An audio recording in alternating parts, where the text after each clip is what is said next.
Bonjour à tous, j'espère que vous allez bien. Alors je profite de ce beau dimanche ensoleillé pour vous présenter cet oracle. C'est l'oracle du langage botanique alors attendez, de Christine Dujardin et Léa Tramtrong. Donc sincèrement quand je l'ai vu, il me rappelait ce tarot, c'était le tarot de Botanica. Alors, je ne sais pas si certains d'entre vous le connaissent. Je l'avais acheté l'année dernière quand j'étais à Paris et c'est vrai que j'avais jamais pris le temps de faire une présentation. C'est un très très joli tarot. Peut-être que je ferai une petite présentation de ce tarot. Je vais vous montrer juste quelques cartes comme ça. Voilà, il se présente ainsi avec des fleurs, des plantes, vraiment très très joli. Alors celui-ci est brillant. Après c'est un tarot avec de cartes moyennes, on va dire, il n'est pas très grand. Il est vraiment très très très joli. Et il faudra que je vous le présente. Un de ces quatre. Mais celui-ci, il est de Kevin J. Stanton. C'est vrai, quand j'ai vu l'oracle, je pensais que c'était du même auteur. Et non, finalement, c'en est un autre. Donc, très très joli oracle. Je vais vous lire le dos de la boîte. Alors, vous voyez, les écritures sont en doré. Alors, je ne sais pas si là, on le voit bien. Et là aussi, alors, c'est sûr que là, j'ai un peu de mal à lire le dessus. Attendez, je vais mettre un peu mieux. Alors, la nature est un message pour vous, découvrez-le. Arpentez l'univers végétal au rythme des fleurs, des plantes et des bois pour vous immerger dans l'énergie spirituelle de la nature. Découvrez 42 cartes magnifiquement illustrées pour entrer dans le monde magique de la botanique, qui vous ouvrira les portes de votre intuition et répondra à vos questions. Dans cette boîte, vous trouverez 42 cartes illustrées, un livret d'accompagnement explicatif où vous trouverez la symbolique de chacune des cartes. Donc c'est aux éditions que je ne connaissais pas, les rituels de lune. Je ne connaissais pas cet éditeur. Bon ben voilà, un nouveau qui vient d'arriver dans la série des oracles et tarots. Donc la couverture est vraiment très jolie avec ses fleurs. Maintenant je vais vous montrer le livret puis les cartes.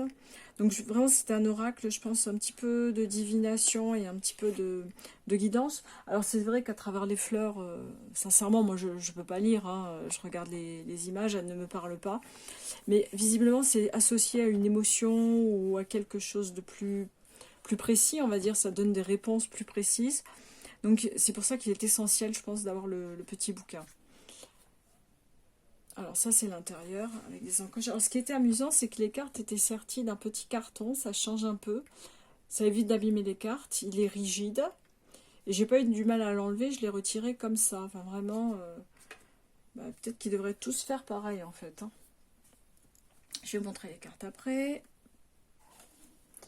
Alors le livret, bon, pas très épais, mais bon, il est suffisant. Je vais descendre un petit peu. Donc très joli, très très joli. Alors, très épais ce carton, j'ai vraiment du mal à l'ouvrir. Alors, on a l'introduction. Attendez, je descends un peu. Voilà, on a l'impression qu'on voit bien, puis quand on descend trop, ça coupe un petit peu l'image. Et ça, on le voit souvent après coup, et c'est un petit peu...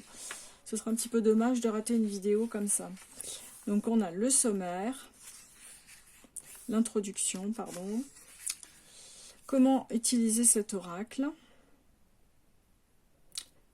Donc, on l'utilisait. Oui, voilà, un petit rituel, brûler de l'encens pour purifier les cartes, tout ça. Ensuite, les méthodes de tirage. Tirage en croix, tirage en éventail. Donc vraiment, on peut faire de la divination, vraiment avec cet oracle. En plus, bon, c'est vrai que j'ai regardé un petit peu la description des cartes et c'est vrai qu'il répond vraiment à des questions de divination et de guidance en fait. Parce que moi, vous savez que moi, je pense qu'on ne peut pas dire le futur dans des cartes. Mais ça donne quand même des lignes directrices, ça permet quand même d'avancer. Quand on a un message précis avec une description, un rituel, bah, ça aide aussi parfois à prendre conscience qu'on doit changer quelque chose en soi. Et je trouve ça vraiment intéressant dans les cartes en fait. Voilà, on a ces illustrations. Elles sont vraiment très très jolies, vous le verrez. Je vais prendre le blé par exemple. Le blé, c'est abondance et prospérité. Donc la signification de la carte. Le blé est une plante présente sous forme de tige droite, originaire du Moyen-Orient. Cultivée depuis plus de 10 000 ans, il est considéré comme l'un des aliments les plus importants au monde, ce qui n'est pas faux. Son odeur chaude remémore les manifestations d'une récolte issue d'un cheminement amenant à la réussite. Interprétation de la carte. Le blé est un symbole d'abondance et de prospérité qui représente la récompense du travail acharné et de la persévérance. La récolte de ce dernier est le fruit d'un travail soutenu et régulier dans lequel la patience est essentielle. Il vous invite à reconnaître les bénédictions de votre vie et à les valoriser. Le blé est également un symbole de générosité et de partage. Comme le blé nourrit votre corps, vous pouvez utiliser cette abondance pour nourrir votre âme et aider les autres en partageant votre prospérité, votre aide et votre compassion à ceux qui en ont besoin. Vous pouvez être une source de lumière et de soutien pour les autres, tout en continuant à cultiver votre propre abondance et prospérité. Symbole de croissance et de renouveau, le blé vous encourage à embrasser le changement et à vous ouvrir aux nouvelles possibilités. Lorsque vous êtes ouvert et réceptif, vous êtes capable de croître et de prospérer dans tous les domaines de votre vie. Donc moi je suis assez d'accord avec ça. Et les tranches dorées du petit livret aussi. J'aime bien ce genre de description là, surtout pour l'abondance, parce que souvent on veut savoir si, par exemple, si notre travail va permettre de fructifier, de gagner plus d'argent et tout. Mais ce qui est bien aussi, c'est de répondre à de la générosité, parce que l'abondance n'est pas que pour soi. C'est aussi pour la partager avec ses proches et en faire profiter au maximum les gens qu'on aime. Donc pour moi, il est important de ne pas prendre ce genre de message de manière égoïste. Voilà, c'est ce que je voulais dire par rapport à ça. Alors, je vais vous montrer le dos des cartes, qui est magnifique. Cependant, moi, j'aurais bien évité de mettre le nom de l'éditeur, le petit message, la nature est un message pour vous, et franchement, j'aurais évité. Ce n'est pas moche, en plus la calligraphie est quand même jolie, mais j'aurais évité. Mais bon, c'est pas grave, ça ne gâche pas les cartes, je vous avoue que bon, ce n'est pas très très grave en soi. Nous avons des tranches dorées. Et là, je vais vous montrer les cartes une à une. Donc, ce sont des cartes mates avec des petites impressions d'étoiles en pression dorée. Enfin, on revoit un petit peu la même calligraphie que nous avons sur la boîte. Vous verrez, c'est vraiment un très très joli jeu. Par contre, là, je pense que je peux descendre. Comme ça, on les voit bien. L'aloe vera. Guérison, renouveau. L'anis, douceur et légèreté. Le basilic, courage et détermination. Et j'aime bien ce que c'est. En fait, les images ont un petit côté un peu 3D. Je ne sais pas si vous le voyez bien. Bon, j'aime beaucoup, vraiment, c'est très très joli. Le blé, donc ce qu'on vient de lire, abondance, prospérité. Bois de gaillac, force intérieure, guérison. Bois de santal, harmonie, sérénité. Cactus, résilience, protection. Camélia, élégance, beauté. Cédra, clarté, sincérité, pardon. Le chanvre, connexion, spiritualité. Chèvrefeuille, solidarité, entraide. Citron, détox, clarté. Le cyprès, deuil, transition. La fève de tonka, exploration, aventure. Fleur de lotus, éveil, spirituel, transformation. Fleur de tiare, joie, beauté. En plus, ça sent très bon. Fleur d'oranger, pareil, ça sent très bon, ça. Douceur, innocence. Géranium, tristesse ou oubli. Très joli ce géranium, j'aime bien. Le gingembre, chaleur, puissance. Moi j'adore le gingembre. Je ne sais pas si vous aimez, mais moi j'adore le gingembre dans des recettes un peu asiatiques où on met des petits morceaux de gingembre frais qu'on fait frire avec de l'ail et du poisson, de la sauce soja. Enfin, j'adore. Bon voilà, ma petite aparté culinaire, mais j'adore le gingembre, vraiment, c'est très très bon. Hortensia, orgueil, vanité. Jasmin, honnêteté, confiance. Lavande, paix, équilibre. Ça sent bon la lavande aussi. Lilas, souvenir, nostalgie. Marguerite, innocence et simplicité. La menthe, oh ça aussi, qu'est-ce que c'est bon la menthe. Le thé à la menthe, moi j'en mettrai partout de la menthe, j'adore ça. Fraîcheur, renouveau. Le mimosa, sensibilité, délicatesse. Narcisse, renaissance, épanouissement.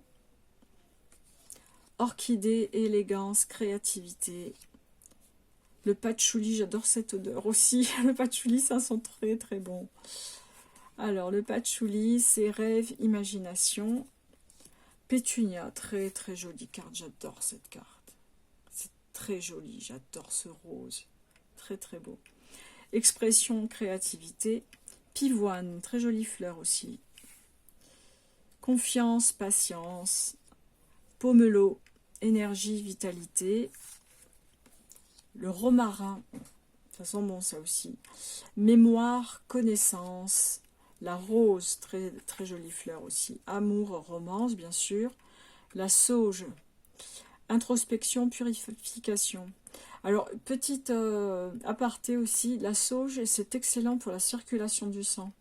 Nous, les femmes, en été, en plus, on s'ouvre souvent de jambes lourdes, tout ça. Et la sauge, surtout la sauge sclarée en huile essentielle, mélangée avec une huile, on met ça sur les jambes en massant. Ça rafraîchit les jambes vraiment quand on souffre de jambes lourdes. Enfin, moi, j'en souffre en tout cas. Et pourtant, je ne suis pas épaisse du tout. Enfin, voilà, c'est pas une question de corpulence. Hein. C'est vraiment... voilà, les jambes lourdes, c'est une question de circulation du sang. Et c'est vrai que la sauge est très efficace. Le tournesol, rayonnement, optimisme. Donc le trèfle qui est associé bien sûr à la chance et à la bonne fortune. La tubéreuse, trésor, mystère. La vanille, qu'est-ce que ça sent bon la vanille. Douceur, chaleur. Vétiver, ancrage, libération. La violette, alors moi je viens de la région de la Violette, hein. Donc humilité, modestie. Et oui, Toulouse est très connue pour la violette. Et maintenant ils font aussi, alors à part les bonbons à la violette et les parfums, les savons, ils font des glaces à la violette et c'est vraiment très bon. Donc si vous passez par Toulouse, n'hésitez pas. Et pour terminer, l'ylang ylang, très très bon. C'est vraiment un parfum mais d'une douceur, j'adore. Et désir passion, donc pour les ylang ylang. Et très bon pour les cheveux. Donc si on veut des beaux cheveux brillants, il faut le mélanger à une huile végétale, et mettre sur les pointes et ça soigne très bien les cheveux. Donc voilà, moi je fais mon petit cours de naturo, de naturothérapie aussi par rapport à ça. Et c'est vrai que non, les plantes ont vraiment des vertus guérisseuses et voilà, faut pas les oublier. Et puis quand on aime se soigner naturellement, moi, je pense que c'est bien de connaître aussi les propriétés des plantes. En tout cas, mis à part ça, l'oracle est magnifique. Moi, je le trouve vraiment très très beau. Dites-moi si vous l'avez déjà ou si vous pensez l'acheter. Parce que moi, sincèrement, je vous le conseille. C'est un bel oracle de très bonne qualité, avec de très bonnes cartes, bien épaisses. Enfin, vraiment très très bien réussi. Très très réussi. Et puis seulement, la prochaine fois, j'étais interrompue, excusez-moi. La prochaine fois... Je pense que je ferai aussi une revue de ce tarot qui est magnifique et ça sera l'occasion de le découvrir aussi pour ceux qui ne le connaissent pas. Écoutez, merci de m'avoir écouté jusqu'ici et je vous dis à très très bientôt pour une nouvelle revue. Bye bye!